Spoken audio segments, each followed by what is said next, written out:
ചെമ്പനിപ്പ് സീരിയലിന്റെ നാളത്തെ episode review വിശേഷമാണ് കേട്ടോ പറയുന്നത്. വീഡിയോയിലേക്ക് കിടക്കുന്നതിന് മുമ്പായിട്ട് ഡെയിലി നമ്മുടെ അപ്കമിങ് എപ്പിസോഡ് റിവ്യൂ കേൾക്കാൻ വേണ്ടിയിട്ട് ചാനലൊന്ന് സബ്സ്ക്രൈബ് ചെയ്യും, വീഡിയോ ഒന്ന് ലൈക്ക് ചെയ്ത് കാണാൻ വേണ്ടി ശ്രമിക്കണേ.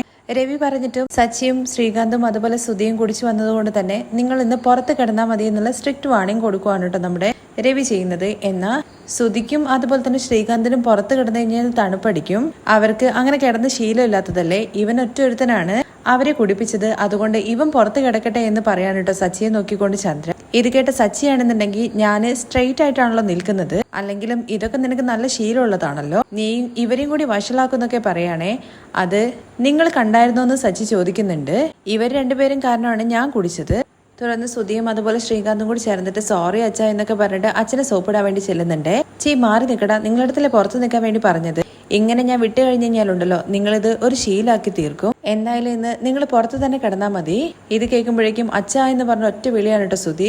അച്ഛ പുറത്ത് കിടന്നു കഴിഞ്ഞാൽ കൊതുക് കടിക്കും, ഈ അവസ്ഥയിൽ നിങ്ങളെ കടിച്ചു കഴിഞ്ഞ് കഴിഞ്ഞാൽ കൊതുകിനാണ് പ്രശ്നം ഉണ്ടാകാൻ വേണ്ടി പോകുന്നത്. നാളെ നേരം വെളുക്കുന്നത് വരെ തണുപ്പിലും അതുപോലെ തന്നെ കൊതുകടിയൊക്കെ സഹിച്ചിട്ട് പുറത്ത് തന്നെ കിടന്നാൽ മതി. അവരെന്തായാലും ഉള്ളിലേക്ക് വരണ്ട എന്നുള്ള കാര്യം സ്ട്രിക്റ്റ് ആയിട്ട് രവി പറഞ്ഞെങ്കിലും ശ്രുതിയാണെന്നുണ്ടെങ്കിൽ മനസ്സിൽ വിചാരിക്കുന്നത്, അയ്യോ സച്ചിയുടെ ഫോൺ ഇരിക്കുന്നത് സുധിയുടെ കയ്യിലാണല്ലോ, അങ്കിൾ ഇത്തവണത്തേക്ക് ഒന്ന് ക്ഷമിച്ചേക്ക്, അവര് അറിയാണ്ട് ചെയ്തു പോയതാണ്. പുറത്ത് നല്ല മഴയെങ്ങാനും പെയ്താലോ, മഴയല്ല വെയിലല്ല എന്ത് സംഭവിച്ചു കഴിഞ്ഞു കഴിഞ്ഞാലും ഇന്ന് ഇവര് പുറത്തു തന്നെ കിടന്നാൽ മതി. നിങ്ങൾ മൂന്നുപേരും ഉള്ളിലേക്ക് പോയെന്ന് പറഞ്ഞിട്ട് അവരെ മൂന്നുപേരും അങ്ങ് പറഞ്ഞു വിടുവാണേ. അങ്ങനെ ഉള്ളിലേക്ക് പോകാൻ വേണ്ടി പറയുന്നുണ്ടെങ്കിലും അച്ഛ ഇത്തവണത്തേക്ക് ഒന്ന് ക്ഷമിച്ചേക്കുന്ന രേവതി പറയാണേ. അങ്ങനെ ക്ഷമിച്ചിട്ടാണ് സച്ചി ഈ അവസ്ഥയിലായത്, അതുകൊണ്ട് തന്നെ ഇത്തവണ ഞാൻ ക്ഷമിക്കാൻ വേണ്ടിയിട്ട് തയ്യാറല്ല. അങ്കിള് പറഞ്ഞത് കറക്റ്റ് ആണ്, ഇങ്ങനെ ചെയ്യുന്നവർക്ക് ഇത് തന്നെയാണ് പണിഷ്മെന്റ് കൊടുക്കേണ്ടതെന്ന് വർഷ പറയാണേ. എടി പാവി, രണ്ട് ചേച്ചിമാരും അവരുടെ ഹസ്ബൻഡിനെ സപ്പോർട്ട് ചെയ്ത് സംസാരിച്ചു, ഒരു ഭർത്താവിനെ സപ്പോർട്ട് ചെയ്യാതെ സംസാരിക്കുന്ന നീയൊക്കെ ഒരു വൈഫാണോ എന്ന് ചോദിക്കാണ് കേട്ടോ ശ്രീകാന്ത്. പറഞ്ഞത് കേൾക്കാതെ കുടിച്ചിട്ട് ഇപ്പോ എന്നെ ചീത്ത വിളിക്കുന്നു. അങ്കിൾ ഇവർക്ക് പുതയ്ക്കാനോ കിടക്കാനോ ഒരു വിരിയോ പില്ലോയോ ഒന്നും കൊടുക്കരുത്, തറയിൽ കിടക്കട്ടെ സ്റ്റുപ്പിഡ് എന്നൊക്കെ പറഞ്ഞുകൊണ്ട് വർഷ അവിടെ നിന്ന് കയറി പോവുകയാണേ. അത് കഴിഞ്ഞിട്ട് ശ്രുതിയുടെ അടുത്തും അതുപോലെ തന്നെ രേവതിയുടെ അടുത്തും പോവാൻ വേണ്ടി പറയുന്നുണ്ട്. കോട്ടിട്ടിട്ട് അച്ഛ ഭയങ്കര ചൂട്, ഒന്ന് ഫ്രഷ് അപ്പ് ആയിക്കോട്ടെ എന്നൊക്കെ ശ്രുതി ചോദിക്കുന്നുണ്ട്. അതേ അങ്കിൾ അവര് ഫ്രഷ് ആയിട്ട് പൊക്കോട്ടെ എന്ന് ശ്രുതി പറയുമ്പോൾ അതിന്റെ ഒന്നും ആവശ്യമില്ല, ശ്രുതി നീ പോയി കിടക്കാൻ നോക്കി. രവിയുടെ അടുത്ത് ഇനി എന്തായാലും ഒന്നും പറഞ്ഞിട്ട് കാര്യമില്ല എന്ന് മനസ്സിലാക്കിക്കൊണ്ട് ശ്രുതി അങ്ങ് പോവുകയാണ് കേട്ടോ ചെയ്യുന്നത്. രേവതിയും പോയിട്ട് ഹാളിലേക്ക് ഇരിക്കുന്നുണ്ട്. അത് കഴിഞ്ഞ് അമ്മ എന്ന് പറഞ്ഞിട്ട് ഇങ്ങനെ വിളിക്കുന്നുണ്ട് കേട്ടോ ശ്രുതി. ഇത് നോക്ക് രവിയേട്ടാ, ശ്രീകാന്തും ശ്രുതിയും അറ്റ്ലീസ്റ്റ് ഈ ഹാളിലെങ്കിലും ഒന്ന് കിടന്നോട്ടെ, ഇപ്പോഴും നീ മൂന്ന് പേരെയും വേർതിരിച്ചിട്ടാണല്ലേ കാണുന്നത്, അതുകൊണ്ടാണ് ഇങ്ങനെ ആയി പോയത്. അതിനിടയ്ക്ക് സച്ചി പറയുന്നുണ്ട്, അച്ഛ അവരുള്ളിൽ കിടന്നോട്ടെ, ഞാനിവിടെ പുറത്ത് കിടന്നോളാം എന്നേ. നീ വലിയ ത്യാഗിയൊന്നും ആവണ്ട, തെറ്റ് ചെയ്തത് മൂന്ന് പേരുമാണ്, അതുകൊണ്ട് മൂന്ന് പേര് ശിക്ഷ അനുഭവിച്ചേ പറ്റുള്ളൂ, മാറി നിൽക്കടാ എന്ന് പറഞ്ഞിട്ട് ചന്ദ്രയെ അങ്ങ് മാറ്റുന്നുണ്ട്. അതുപോലെ തന്നെ മൂന്നെണ്ണത്തിനെയും പുറത്താക്കിയിട്ട് അങ്ങ് വാതിലടയ്ക്കുകയാണ് കേട്ടോ രവി. അയ്യോ രവിയേട്ട പാവാണെന്നൊക്കെ ചന്ദ്ര ഇങ്ങനെ പറയുന്നുണ്ടെങ്കിലും നീ ആർക്കാണ് പാവം പാക്കുന്നതെന്നൊക്കെ എനിക്ക് നന്നായിട്ട് അറിയാം. നീ അവർക്ക് കഥക് തുറന്ന് വിട്ട് കഴിഞ്ഞാലുണ്ടല്ലോ ബാക്കി എന്ന് പറഞ്ഞുകൊണ്ട് ചന്ദ്രയെ വിലക്കിയിട്ട് രവി അങ്ങ് പോവുകയാണ്. തുറന്നു കെടുത്തു കഴിഞ്ഞാല് രവിയുടെ തനി സ്വരൂപം ചന്ദ്ര കാണേണ്ടി വരും എന്നുള്ള കാര്യം അറിയാവുന്നതുകൊണ്ട് തന്നെ വാലും മടക്കിയിട്ട് വേഗം അങ്ങ് പോകുന്നുണ്ട് കേട്ടോ. പുറത്ത് നിൽക്കുന്ന സുധിയാണെന്നുണ്ടെങ്കിൽ അമ്മയെന്ന് പറഞ്ഞ് വിളിക്കുന്നുണ്ട്. എനിക്ക് തറയിലൊന്നും കിടക്കാൻ വേണ്ടി പറ്റില്ല, ബെഡില്ലാതെ എനിക്ക് ഉറക്കം വരില്ല എന്നൊക്കെ പറഞ്ഞിട്ട് ഇങ്ങനെ പെറുപെറുക്കുന്നുണ്ട്. അത് കേട്ട് ഇങ്ങനെ കുറച്ചു നേരമൊക്കെ ചന്ദ്ര അവിടെ ഇങ്ങനെ നിൽക്കുന്നുണ്ട്. ചന്ദ്ര എന്ന് പറഞ്ഞ് രവി ഒരു വിളിക്കുമ്പോഴേക്കും ചന്ദ്ര പുറകെ ചെല്ലുന്നുണ്ട്. അത് കഴിഞ്ഞ് ശ്രുതിയാണെങ്കിൽ ഞാൻ ഈ കേരളം ഒന്നടങ്കം സാധനങ്ങൾ വിൽക്കുന്ന വലിയൊരു ബിസിനസ്മാൻ ആണ് ഞാനാണല്ലോ ഇവിടെ കിടക്കുന്നതെന്നൊക്കെ ഇങ്ങനെ പറയുന്നുണ്ട് കേട്ടോ. അത് കഴിഞ്ഞിട്ട് സച്ചിയാണെന്നുണ്ടെങ്കിൽ ഇത്രയും കാലം ഞാൻ വെള്ളമടിച്ച് വന്നിട്ട് ഒരിക്കൽ പോലും അച്ഛൻ എന്നെ പുറത്ത് കിടത്തിയിട്ടില്ല, നിങ്ങളെ കൂടെ വെള്ളമടിച്ചതിനാണ് ഇപ്പോൾ എനിക്ക് ഈ ശിക്ഷ കിട്ടിയത്. ഞാൻ വെള്ളമടിച്ച് വരുന്ന സമയത്തൊക്കെ അച്ഛൻ ചീത്ത വിളിക്കാറുണ്ട്, പക്ഷെ ഒരിക്കലും എൻ്റെ അടുത്ത് പുറത്ത് കിടക്കാൻ വേണ്ടി പറഞ്ഞിട്ടില്ല. ഇത് കേട്ട ശ്രുതിയാണെങ്കിൽ ഞാൻ നിങ്ങളെപ്പോലെ ഒന്നും അല്ലടാ, ഞാൻ അത്ര വലിയ കുടിയനൊന്നും അല്ല എന്ന് പറയുമ്പോ നീ കുടിയനൊന്നും അല്ല, നീ പിച്ചക്കാരനാണ്. അമ്പലത്തിന്റെ പടിക്ക് പോയിട്ട് അമ്മ വലതും തരണേ എന്ന് പറഞ്ഞിട്ട് പിച്ച എടുത്തില്ലായിരുന്നടാന്നൊക്കെ ചോദിക്കുമ്പോഴേക്കും ശ്രീകാന്ത് ചിരിക്കാൻ വേണ്ടി തുടങ്ങുവാണ്. അതെ ശരി തന്നെയാണ്, സുധിയേട്ടൻ പിച്ച എടുത്തായിരുന്നല്ലോ എന്നൊക്കെ പറഞ്ഞ് ശ്രീകാന്ത് ഭയങ്കര ചിരിയാണ്. പക്ഷെ ശ്രുതിയാണെങ്കിൽ ഞാനല്ലേ ഇപ്പൊ ബിഗ് ബി ആണ്, ബി ഫോർ ബിസിനസ് മാൻ എന്നൊക്കെ പറയുന്നുണ്ട്. ഓൾ കേരള ഡിസ്ട്രിബ്യൂട്ടർ ആണെടാ ഞാന്. എടാ സച്ചി നിന്നെ കൊണ്ട് പറ്റുവാടാ, ആ ബോംബെക്കാരനെ വിശ്വസിപ്പിച്ചിട്ട് ഞാൻ ഡീലർഷിപ്പ് വാങ്ങിയത് എങ്ങനെയാന്നുള്ള കാര്യം നിങ്ങൾ കണ്ടോടാ. ഇതെല്ലാം എന്റെ ഇന്റലിജൻസ് കൊണ്ടാണ്, അതൊന്നും നിന്നെ കൊണ്ട് പറ്റില്ല, കാരണം you are just A driver. നീ അവിടെ കിടക്കടാ എന്നൊക്കെ പറഞ്ഞിട്ട് ഒരു ചവിട്ട് കൊടുത്തിട്ട് സുധി അവിടെ കിടത്തുന്നുണ്ട്. സുധിയും ശ്രീകാന്തും സച്ചിയൊക്കെ ചെറിയ മയക്കത്തിൽ ഇങ്ങനെ പോകുന്നുണ്ട്. പക്ഷെ രേവതിക്കാണെന്നുണ്ടെങ്കിൽ സച്ചി പുറത്തായതുകൊണ്ട് തന്നെ കിടന്നിട്ട് ഉറക്കം വരുന്നില്ല കേട്ടോ. കുറച്ച് സമയം കഴിയുമ്പോഴേക്കും കഥകിനിങ്ങനെ മുട്ടുന്നുണ്ട്. സച്ചി രേവതിയെ വിളിക്കണമെന്ന് വിചാരിച്ചിട്ട് തന്നെയാണ് മുട്ടുന്നത്. കതകിന് മുട്ടുന്ന സൗണ്ട് കേൾക്കുമ്പോഴേക്കും രേവതി വേഗം ചെന്ന് വാതിൽ തുറക്കുന്നുണ്ട്. എന്താ വിളിച്ചായിരുന്നോ എന്ന് ചോദിക്കുമ്പോൾ ഞാൻ വിളിക്കണമെന്ന് വിചാരിച്ചായിരുന്നു, എനിക്ക് കുറച്ച് വെള്ളം വേണം, ഞാൻ തന്നെ പോയി എടുത്തോളാം എന്ന് പറഞ്ഞിട്ട് സച്ചി ഉള്ളിലേക്ക് കയറുമ്പോൾ അച്ഛനല്ലേ പറഞ്ഞത് നിങ്ങളെടുത്ത് വീട്ടിനുള്ളിലേക്ക് കയറരുത് എന്നുള്ള കാര്യം. പിന്നെ അച്ഛന്റെ വാക്ക് മേറിയിട്ട് നിങ്ങൾ വീട്ടിനുള്ളിലേക്ക് കയറാൻ വേണ്ടി പോവുകയാണോ? നിങ്ങൾ ഇവിടെ തന്നെ നിന്നാൽ മതി, ഞാൻ പോയിട്ട് വെള്ളം എടുത്തോണ്ട് വരാന്ന് രേവതി പറഞ്ഞ് പോയി സച്ചിക്ക് വെള്ളമൊക്കെ എടുത്തു കൊണ്ടു കൊടുക്കുന്നുണ്ട്.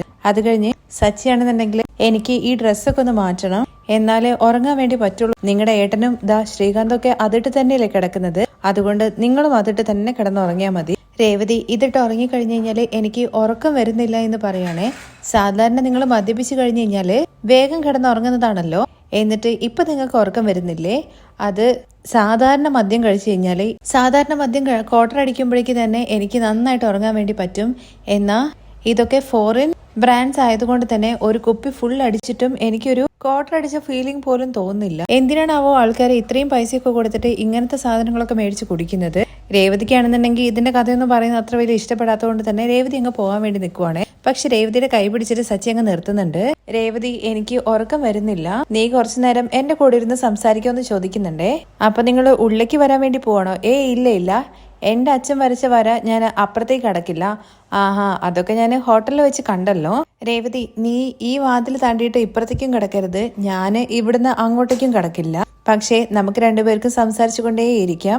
അതിന് സച്ചേട്ടാ എനിക്ക് ഉറക്കം വരുന്നുണ്ട് എന്നുള്ള കാര്യം രേവതി പറയുകയാണേ. അങ്ങനെയാണെങ്കിൽ ഞാനൊരു പാട്ട് പാടിത്തരാ എന്ന് പറഞ്ഞ് പാട്ട് പാടാൻ അങ്ങ് തുടങ്ങുവാണ്. ശബ്ദം ഉണ്ടാക്കരുത് എന്ന് പറഞ്ഞിട്ട് രേവതി ആണെങ്കിൽ സച്ചിയുടെ വാ പൊത്തുന്നുണ്ട്. മറ്റുള്ളവരുടെ ഉറക്കം കെടുത്തരുത് എന്നുള്ള കാര്യം പ്രത്യേകം രേവതി പറയുന്നുണ്ട്. ശരി, ഇനി ശബ്ദം ഉണ്ടാക്കില്ല എന്ന മട്ടില് സച്ചി തന്നെ കൈകൊണ്ട് വാ പൊത്തുന്നൊക്കെ ഉണ്ട്. ശ്രുതിയാണെന്നുണ്ടെങ്കിൽ ഈ അങ്കിളാണെന്നുണ്ടെങ്കിൽ എല്ലാവരും പിടിച്ച് പുറത്ത് കിടത്തി. ഇനിയിപ്പോ ഞാൻ എങ്ങനെയാ ഫോൺ എടുക്കാന്നൊക്കെ വിചാരിച്ച് കുറച്ചു നേരം ആലോചിച്ച് നിന്നതിന് ശേഷം ശ്രുതിയാണെങ്കിൽ എല്ലാവരും ഉറങ്ങിക്കാണെന്ന് വിചാരിച്ച് നേരെ പുറത്തേക്ക് പോവാണേ ഫോൺ എടുക്കാൻ വേണ്ടിയിട്ട്. അങ്ങനെ മുറിയിൽ നിന്ന് ഇറങ്ങിയിട്ട് ശ്രുതി വന്ന് നോക്കുന്ന സമയത്തുണ്ട് സച്ചിയും രേവതിയും പടിയുടെ അപ്പുറത്തും ഇപ്പുറത്തും ഇരുന്നുകൊണ്ട് സംസാരിക്കുന്നു. ഇവരെന്താ ഇങ്ങനെ ഇരുന്ന് സംസാരിക്കുന്നത്? അതേസമയം രേവതി ചോദിക്കുന്നുണ്ട് സച്ചിയുടെ അടുത്ത്, എന്തൊക്കെയോ സംസാരിക്കണം എന്നല്ലേ പറഞ്ഞത്, എന്നിട്ട് സച്ചേട്ടൻ എന്താ മിണ്ടാതിരിക്കുന്നത്? നീ എന്നോട് ചോദിക്ക്, ഞാൻ എന്ത് ചോദിക്കാനാ? ചോദിക്ക് രേവതി. അതല്ലേ സച്ചിയുടെ ഞാൻ ചോദിച്ചത്, എന്താണ് ചോദിക്കേണ്ടതെന്ന്. ഞാൻ എന്തിനാ കുടിച്ചതെന്നുള്ള കാര്യം രേവതി നീ ചോദിക്ക്.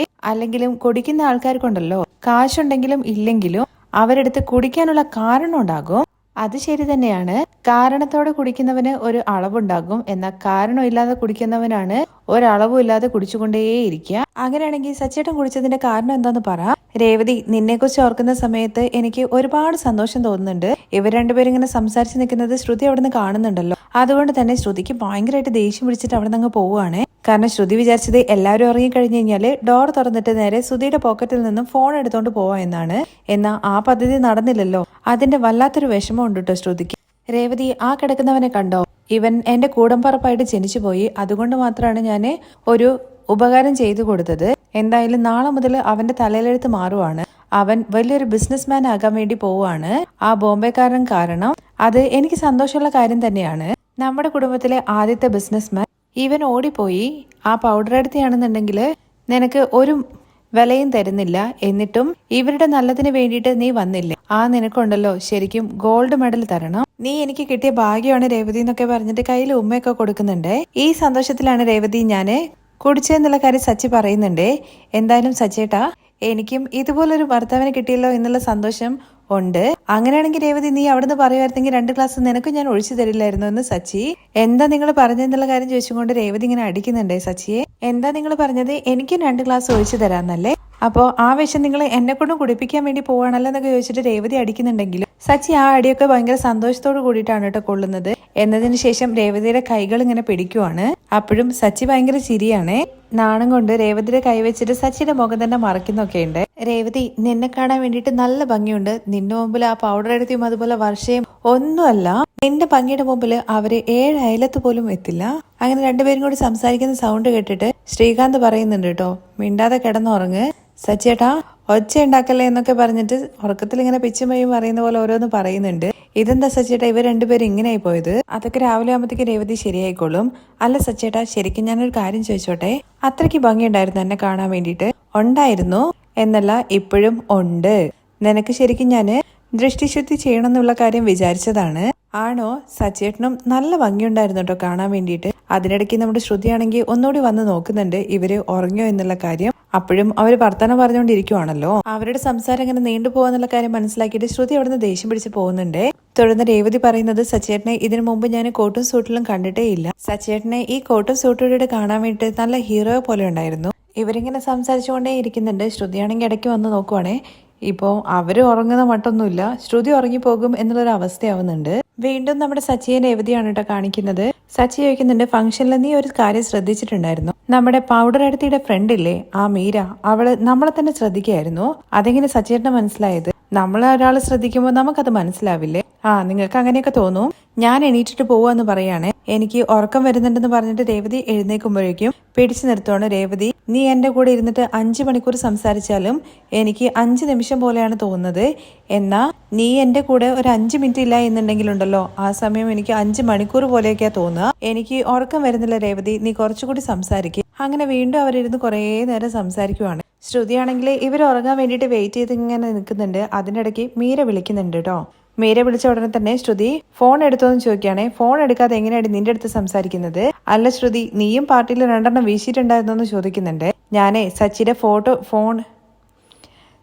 ഫോൺ എടുത്ത കാര്യത്തെക്കുറിച്ചാണ് ചോദിച്ചത്. എവിടുന്ന് എടുക്കാനാടി? അത് സുധിയുടെ പോക്കറ്റിൽ തന്നെയാണുള്ളത്. 3 പേരും കുടിച്ചത് കൊണ്ട് അങ്കിളാണെങ്കിൽ ഇന്ന് 3 പേരെടുത്തും പുറത്ത് കിടന്നാൽ മതി എന്നാ പറഞ്ഞത്. ഇത്രയും നാൾ ഫോണ് കയ്യിലേക്ക് വരാതിരിക്കുകയായിരുന്നു. എന്നാൽ കയ്യിലേക്ക് വന്നതിന് ശേഷം വീഡിയോ എടുക്കാൻ വേണ്ടി പറ്റുന്നില്ല. ശരി, അവര് പുറത്തല്ലേ കിടക്കുന്നത്, നിനക്ക് പോയിട്ട് എടുത്തൂടെ? അതിനുവേണ്ടി തന്നെയാണ് ഞാൻ പോയത്. പക്ഷെ സച്ചി ഇതുവരെ ഉറങ്ങിയിട്ടില്ല. ഇത്രയും കുടിച്ചിട്ട് അവന് ഉറക്കം വന്നില്ലേ? അല്ലെങ്കിലും അവന് കുടിക്കുന്നത് പുതിയ കാര്യമാണോ? രേവതിയാണെന്നുണ്ടെങ്കിൽ പടിക്ക് ഇപ്പുറത്തും സച്ചി പടിക്ക് അപ്പുറത്തും ഇരുന്നും കൊണ്ട് 2 പേരും റൊമാൻറ്റിക് ആയിട്ട് സംസാരിച്ചുകൊണ്ടിരിക്കുകയാണ്. ആണോ? അവർ റൊമാൻറ്റിക് ആയിട്ട് എന്താണ് സംസാരിക്കുന്നത് മീര ചോദിക്കുന്നുണ്ട്. ഞാനേ അവിടെ പോയി നിന്നിട്ട് അവർ സംസാരിക്കുന്നതെല്ലാം കേട്ടിട്ട് നിന്നെ വിളിച്ച് പറയണമെന്ന് ചോദിക്കുകയാണേ. നീ വെറുതെ മീരെ എന്നെ ദേഷ്യം പിടിപ്പിക്കരുത്. ഫോൺ എടുക്കാൻ വേണ്ടി പറ്റാത്തതിന്റെ കലിപ്പിലാണ് ഞാനുള്ളത്. അതിനിടയ്ക്ക് അവളുടെ ഒരു റൊമാൻസ്. എനിക്ക് തോന്നുന്നത് ഇന്നെന്തായാലും അവര് ഉറങ്ങുന്ന മട്ടൊന്നുമില്ല. നാളെ രാവിലെ ഫോൺ എടുക്കാൻ വേണ്ടി പറ്റുള്ളൂ എന്നുള്ള കാര്യമാണ്. അതുവരെ ശ്രുതി, നിനക്ക് ഉറക്കം വരില്ലല്ലോ എന്ന് മീര ചോദിക്കുമ്പോൾ, എന്ത് ചെയ്യാനാടി? വീഡിയോ എടുത്താൽ മാത്രമേ എനിക്ക് ആ ദാസിന്റെ ടോർച്ചറിൽ നിന്ന് രക്ഷപ്പെടാൻ വേണ്ടി പറ്റുള്ളൂ. ഞാൻ ഫോൺ എടുത്തിട്ട് നിന്റെ അടുത്ത് പറയാ എന്ന് പറഞ്ഞിട്ട് ഫോൺ വെക്കാനോട്ടോ ചെയ്യുന്നത്. അങ്ങനെ അന്നേ ദിവസം ഫോൺ എടുക്കാൻ വേണ്ടി പറ്റുന്നില്ല കേട്ടോ. പിറ്റേ ദിവസം രാവിലെ തന്നെ രേവതിയാണെന്നുണ്ടെങ്കിൽ പുറത്ത് അടിച്ചലിച്ച് കോലം വരയ്ക്കാൻ വേണ്ടിയിട്ട് പോവുകയാണ്. പക്ഷെ ഡോറ് തുറക്കട്ടെ എന്നുള്ള പെർമിഷൻ ചോദിക്കുകയാണ് കേട്ടോ രവിയുടെ അടുത്ത്. അതെന്താ നീ അങ്ങനെ ചോദിച്ചത്? ദിവസം നീ ചെയ്യുന്ന കാര്യമല്ലേ? അതല്ല അച്ഛാ, 3 പേരും പുറത്തല്ലേ കിടക്കുന്നത്. ഓ ആണല്ലേ, ഞാനത് മറന്നുപോയി എന്ന് പറഞ്ഞിട്ട് കഥക് തുറന്നു നോക്കുമ്പോൾ സച്ചിയുടെ മേല് കിടക്കുവാണ് കേട്ടോ ശ്രീകാന്ത്. സുധിയാണെങ്കിൽ കുറച്ച് അപ്പുറത്ത് ഇങ്ങനെ കിടക്കുന്നുണ്ട്. എടാ എന്ന് പറഞ്ഞിട്ട് രവി വിളിക്കുമ്പോഴേക്കും ശ്രീകാന്താണ് ആദ്യം എഴുന്നേക്കുന്നത്. അച്ഛനെ കാണുമ്പോഴത്തേക്ക് വേഗം തന്നെ എഴുന്നേക്കുന്നുണ്ട്. അത് കഴിഞ്ഞ് സച്ചിയെ വിളിക്കുകയാണ്. അത് കഴിഞ്ഞതിന് ശേഷമാണ് സുധിയെ വിളിക്കുന്നത്. സുധിയാണെന്നുണ്ടെങ്കിൽ നീ എന്താണ് എന്റെ ബെഡ്റൂമിൽ നിന്നൊക്കെയാണ് കേട്ടോ ഉണർന്നിട്ട് ചോദിക്കുന്നത്. നമ്മൾ 2 പേരും പുറത്താ കിടന്നത്, അകത്തേക്ക് കയറ് പോലും ചെയ്തിട്ടില്ല. 2 പേരല്ല 3 പേര്. ഞാൻ ഇവിടെയാണോ കിടന്നത്? എഴുന്നേറ്റതിന് ശേഷം അച്ഛൻ അരികിലേക്ക് ചെല്ലുന്നുണ്ട്. അച്ഛ, ഇന്നലെ എന്നെ ഇവിടെയാണോ കിടത്തിയത്? ഞാൻ എത്ര വലിയ ബിസിനസ്മാൻ ആണ്, ഇന്നലെ എന്റെ റേഞ്ച് മാറിയെന്നൊക്കെ പറയണേ. അതെ, കുടിച്ചിട്ട് നിനക്കും തല മൊത്തം തിരിഞ്ഞു കിടക്കുമായിരുന്നു ഇന്നലെ. അച്ഛ, ഞാനിങ്ങനെ ഇന്നലെ പുറത്ത് കിടക്കുന്നത് കണ്ടു കഴിഞ്ഞാൽ ആളുകളൊക്കെ എന്ത് വിചാരിക്കാനാ വെള്ളം അടിച്ചിട്ട് ബോധമില്ലാതെ അവിടെ കിടക്കുന്നത്. അപ്പോഴേക്കും നമ്മുടെ ചന്ദ്ര എഴുന്നേറ്റ് ഓടി വരുന്നുണ്ട് കേട്ടോ. അയ്യോ എന്റെ സുധിമോനെ, ഇന്നലെ നീ രാത്രി അവിടെ കിടന്നിട്ട് എങ്ങനെയൊക്കെയാന്നൊക്കെ ചോദിച്ചിട്ട് ഭയങ്കര സങ്കടത്തോട് കൂടിയിട്ട് മോന്റെ അരികിലേക്ക് അങ്ങ് ചെല്ലുവാണ് കേട്ടോ. എന്നാൽ ചന്ദ്രമതി അങ്ങ് പിടിച്ചു മാറ്റിക്കൊണ്ട് നീ ഇങ്ങനെ പറഞ്ഞിട്ടാണ് ഇവൻ ഇങ്ങനെ വഷളായി കിടക്കുന്നത്. സാർ, ഇന്നലെ അബല സാർ അത്രയും നിർബന്ധിച്ചുകൊണ്ട് മാത്രമാണ് ഞാൻ കുടിച്ചത്. ഇന്നലെ മുതലേ എന്റെ ലെവല് ഇങ്ങനെ ഏറിക്കൊണ്ടേ ഇരിക്കുവാണ്. എത്ര ലെവല് കയറി കഴിഞ്ഞു കഴിഞ്ഞാലും നീ ഒരു കാര്യം മനസ്സിലാക്കണം, അച്ഛന്റെ മകൻ തന്നെയാണ്. അതുകൊണ്ട് അച്ഛൻ പറഞ്ഞത് നീ കേട്ടേ പറ്റുള്ളൂ. ഇന്നലെ എനിക്ക് ഡീലർഷിപ്പ് കിട്ടി, അതുകൊണ്ട് ഇനി ഒരുപാട് ആളുകൾ എന്നെ തേടി വരും. ആണോ എന്നുള്ള കാര്യം ചോദിച്ചിട്ട് സച്ചി ഇങ്ങനെ പുറത്തേക്ക് നോക്കുവാണേ. എന്താടാ ഇവിടെ ഒന്നും ആരെയും കാണുന്നില്ലല്ലോ? നിന്റെ വർത്താനം കേട്ടാ വിചാരിക്കല്ലോ ഇവിടെ ഒരുപാട് ആൾക്കാർ വരിയിൽ നിൽക്കുന്നുണ്ടെന്ന്. അങ്ങനെ ഒരു ദിവസം നിൽക്കാൻ വേണ്ടി പോവുകയാണ് കേട്ടോ ആൾക്കാര്. ഇത് നോക്ക് സുധി, ജീവിതത്തിലെ എല്ലാവർക്കും മുന്നേറാനുള്ള ചാൻസ് കിട്ടിക്കൊള്ളണമെന്നില്ല. അങ്ങനെ കിട്ടുന്നവർക്ക് അത് നിലനിർത്താനും കൂടി അറിയണം. കുറച്ച് പേരും അതുപോലെ പണവും ഒക്കെ കയ്യിൽ വരുന്ന സമയത്താണ് നമ്മൾ കൂടുതലായിട്ട് ജാഗ്രതയാവേണ്ടത്. ബിസിനസ് എന്നുള്ള പേര് വന്നപ്പോഴേക്കും നീയാണെന്നുണ്ടെങ്കിൽ കുടിക്കാനുള്ള ശീലം ആരംഭിച്ചു. അതുപോലത്തേന് നിന്റെ ഇളയവനെയും കുടിപ്പിക്കുകയും ചെയ്തു. ഇത് കേട്ടുകൊണ്ട് വന്ന വർഷമാണെന്നുണ്ടെങ്കിൽ അങ്കിൾ ഒരാളെ ചെയ്ത തെറ്റിനെ മറ്റൊരാളെ ബ്ലെയിം ചെയ്യാൻ വേണ്ടി പറ്റും. അവന്റെ തെറ്റ് എന്ന് പറയുന്നത് അവൻ ചെയ്തത് കൊണ്ട് തന്നെയാണ്. ഇത് കേട്ട് ശ്രീകാന്ത് ആണെന്നുണ്ടെങ്കിൽ വർഷം നീ ഒന്ന് ചുമ്മാതിരിക്കുക, വെറുതെ വഷളാക്കാതെ മാറി നിൽക്കട്ടെ ശ്രീകാന്തെ അങ്ങോട്ട്. ശീലം തുടങ്ങി കഴിഞ്ഞാൽ പിന്നെ അത് നിർത്താൻ വേണ്ടി ബുദ്ധിമുട്ടാണ്. ഇവിടെ സച്ചിയെ തന്നെ കണ്ടില്ലേ, അവൻ കുറച്ചു നാളായിട്ട് കുടിക്കാതിരിക്കുകയായിരുന്നു. ആ സന്തോഷത്തിലായിരുന്നു ഞാൻ. എന്നാ ഇപ്പൊ വീണ്ടും തുടങ്ങി. ഇപ്പൊ നിങ്ങളും അത് ആരംഭിക്കുകയാണോ? അച്ഛൻ, ഞങ്ങളങ്ങനെ എപ്പോഴും കുടിക്കുന്ന ആൾക്കാരൊന്നുമല്ല. അതെ അച്ഛൻ, ഞാൻ കുടിച്ചിട്ടില്ല എന്നുള്ള കാര്യം ശ്രീകാന്തും പറയാണ്. അതെ, ശരി തന്നെയാണ്. നിങ്ങൾ 2 പേരും ഇന്നലെ പുണ്യാളല്ലേ കുടിച്ചിട്ടുണ്ടായിരുന്നത് അമ്പലത്തില്. അച്ഛ ഒരു കാര്യം അറിയോ, എന്നെക്കാൾ കൂടുതൽ കുടിച്ചത് ഇവന്മാർ രണ്ടുപേരുമാണ്. സച്ചേട്ടനൊന്ന് ചുമ്മാതിരുന്നേ. അച്ഛ ഇത് ഞങ്ങൾ നല്ല പാർട്ടി ആയതുകൊണ്ട് മാത്രം കുടിച്ചത്, അല്ലാത്ത പക്ഷെ ഞങ്ങൾ കുടിക്കില്ല. എന്താണെന്നുണ്ടെങ്കിലും ഇനി കുടിക്കുന്ന ശീലം വേണ്ട. ഇതോട് കൂടിയിട്ട് എന്തായാലും വിട്ട് കളയണം. അതിന് ഉദാഹരണമാണല്ലോ ഈ നിൽക്കുന്ന ആള്. നിങ്ങൾ രണ്ടുപേരും കോളേജിൽ പോയിട്ട് പട്ടം മേടിച്ചു, ഇവനാണെങ്കിൽ കുടിച്ചിട്ട് പട്ടം മേടിച്ചു. സച്ചയെ കുറിച്ചിട്ട് പറയുന്ന സമയത്ത് രേവതിക്ക് ഭയങ്കരമായിട്ട് ദേഷ്യം വരുന്നുണ്ട്. 3 പേരും കൂടി ചേർന്നിട്ടല്ലേ അമ്മയെ കുടിച്ചത്, എന്നിട്ട് എന്തിനാ സച്ചേട്ടനെ മാത്രം ചീത്ത വിളിക്കുന്നത്? അല്ലെങ്കിലും ഇവനെ കുറിച്ചിട്ട് ഞാൻ എന്ത് പറയാനാണ്? ഇവനിപ്പോ എന്ത് രീതിയിൽ നശിച്ചു പോയാലും എനിക്കെന്താ പ്രശ്നം? ഇവർ രണ്ടുപേരും ആണെന്നുണ്ടെങ്കിൽ അവന്റെ കൂടെ ചേർന്നിട്ടാണല്ലോ മോശമായി പോയത്. കേട്ടോ രേവതി, ഞാൻ കുടിച്ചു തുടങ്ങുന്നതിന് മുമ്പ് തന്നെ ഇവർ രണ്ടുപേരുണ്ടല്ലോ 3 റൗണ്ട് തീർത്തിട്ടുണ്ടായിരുന്നു. അങ്ങനത്തെ ഇവരെയാണ് ഞാൻ നശിപ്പിക്കാൻ വേണ്ടി നോക്കുന്നത്. അതേടാ, നീ ഒറ്റൊരുത്തം കാരണമാണ് ഇവർ രണ്ടുപേരും ഇങ്ങനെ ആയത്. ചന്ദ്ര പറയുന്നത് കേൾക്കുമ്പോൾ വർഷ പറയുന്നുണ്ട്, ആന്റി ഒരാൾക്ക് സെൽഫ് കൺട്രോൾ ഉണ്ടെന്നുണ്ടെങ്കിൽ മറ്റൊരാൾ കാരണം ഒരിക്കലും നമ്മൾ നശിക്കാൻ വേണ്ടി പോകുന്നില്ല. വീക്ക് മൈൻഡ് ആയിട്ടുള്ള ആൾക്കാരാണ് മറ്റുള്ളവരെ മാനിപ്പുലേറ്റ് ചെയ്ത് കഴിഞ്ഞു കഴിഞ്ഞാല് പെട്ടെന്ന് തന്നെ മനസ്സലിയുന്നത്. ഈ ശ്രീകാന്തിനെ പോലെ. വർഷ പറയുന്നത് കേൾക്കുമ്പോൾ ശ്രീകാന്ത്, വർഷേ നീ എന്നെ സപ്പോർട്ട് ചെയ്തില്ലെങ്കിലും കുഴപ്പമില്ല, വെറുതെ പോയിന്റ് അടിച്ചു കൊടുക്കല്ലേ. തുടർന്ന് ശ്രുതി പറയുന്നുണ്ട്, അച്ഛാ ഞാൻ ചെയ്തത് തെറ്റ് തന്നെയാണ് എന്ന് കരുതിയിട്ട് എന്നെ പുറത്താണോ കിടത്തുക? നിനക്ക് തെറ്റ് ചെയ്തു എന്നുള്ളൊരു ബോധം വരണ്ടേ? നിനക്ക് ഒരു വലിയ മനുഷ്യൻ ഒരു ചാൻസ് തന്നിട്ടുണ്ട്, അത് നല്ല രീതിയിൽ മുന്നോട്ട് കൊണ്ടുപോയാൽ നിനക്ക് നല്ലത്. ശ്രീകാന്തെ, നിന്റെ പേരിൽ ഞാൻ കുറച്ചുകൂടി വിശ്വാസം വെച്ചിട്ടുണ്ടായിരുന്നു, എന്നാ നീയും ഇങ്ങനെ ചെയ്തല്ലേ? സോറി അച്ഛാ എന്ന് ശ്രീകാന്ത് പറയുന്നുണ്ട്. സച്ചിയാണ് എന്റെ വാക്ക് കേൾക്കാതെ വീണ്ടും വീണ്ടും കുടിച്ചോണ്ടിരിക്കുക. എന്നാൽ നിങ്ങൾ രണ്ടുപേരും എന്താ വീണ്ടും ഈ തെറ്റുകൾ ആവർത്തിച്ചുകൊണ്ടേ ഇരിക്കുന്നത്? ഇനി ദയവ് ചെയ്തിട്ട് ഇത് ചെയ്യാതിരിക്കുക. മനസ്സിലായോ എന്ന് ചോദിക്കുമ്പോൾ ആ ശരി അച്ഛാ എന്ന് പറയുന്നുണ്ട്. അത് കഴിഞ്ഞ ഉടനെ തന്നെ ശ്രീകാന്തിനെ വാലിച്ചോണ്ട് അങ്ങ് പോകുന്നുണ്ട് കേട്ടോ വർഷ. അത് നോക്കി നിൽക്കുവാണ് കേട്ടോ ശ്രുതി. നീ എന്താ ശ്രുതി നോക്കി നിൽക്കുന്നത്, വാ എന്ന് പറഞ്ഞിട്ട് ശ്രുതി വിളിക്കുമ്പോഴേക്കും ഇനി ഇങ്ങനത്തെ ഫംഗ്ഷനിൽ ഇവനെ പോലത്തെ ആൾക്കാരെ വിളിക്കാതിരിക്കുന്നതാണ് നിനക്ക് നല്ലതെന്നുള്ള കാര്യം ശ്രുതിയുടെ അടുത്ത് ചന്ദ്ര പറയണേ. ആ അമ്മയെന്ന് പറഞ്ഞിട്ട് ശ്രുതിയുടെ കൂടെ അങ്ങ് പോകുന്നുണ്ട്. അച്ഛാ ഞാനല്ല അച്ഛാ ഇവന്മാരൊന്നും കുടിപ്പിച്ചതെന്നുള്ള കാര്യം അച്ഛൻ്റെ അടുത്ത് സത്യം തുറന്നു പറയാണ് കേട്ടോ സച്ചി. പക്ഷേ എങ്കിലും നിനക്കൊരു ശീലം ഉണ്ടല്ലോ, ആ ശീലമാണ് എല്ലാരെ കൊണ്ട് ഇങ്ങനെ പറയിപ്പിക്കുന്നത്. പോയിട്ട് ഡ്രസ്സൊക്കെ ചേഞ്ച് ചെയ്യുമെന്ന് പറഞ്ഞ് നമ്മുടെ രവി ആണെങ്കിൽ വാക്കിങ്ങിന് അങ്ങ് പോവുകയാണ് കേട്ടോ ചെയ്യുന്നത്. ബാക്കി വിശേഷങ്ങൾ കേൾക്കാൻ താല്പര്യം ഉണ്ടെന്നുണ്ടെങ്കിൽ നെക്സ്റ്റ് എപ്പിസോഡ് ഒന്ന് കമന്റ് ചെയ്യണേ. താങ്ക്